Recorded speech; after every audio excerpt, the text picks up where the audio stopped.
দীঘায় জগন্নাথ মন্দিরের উদ্বোধনের দিন বিকাল নাগাদ সস্ত্রীক পুজো দিতে এলেন রাজ্য বিজেপির নেতা দিলীপ ঘোষ। দেখা করলেন মুখ্যমন্ত্রীর সাথেও। তাদের মধ্যে চলে দীর্ঘক্ষণ আলোচনা।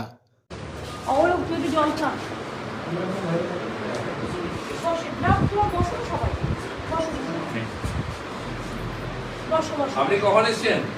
আর 3 দিন ধরে বসে আছি। আমি যেন আমার 5-7টা মিনিস্টার বসে রেখেছি। আপনার কাছে আছেন? আর পরে কথা বলছি। ভগবানের কাছে আছি। বাপরে, এই ঝামেলা আসলে কার্পেট তুলে পরিষ্কার। মেঝেটা এত ভালো, মানে একদম পুরো অরিজিনাল কালার, মন্দিরের কালার।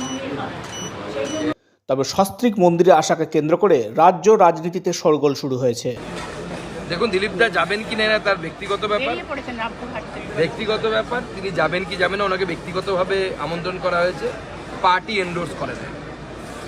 পার্টি মনে করে যখন একদিকে হিন্দুরা মার খেয়েছে মুর্শিদাবাদে, পার্টি যেভাবে হিন্দুদের মন্দির ভাঙা হয়েছে, যেভাবে হিন্দুদের বাড়িঘর জ্বালিয়ে দেওয়া হয়েছে, তারপরে ওখানে যাওয়া মানে আমার মনে হয় ওটাকে ইগনোর করা। সেজন্য আমরা পার্টি থেকে সিদ্ধান্ত নিয়েছি আমরা যাব না উদ্বোধনী অনুষ্ঠানে।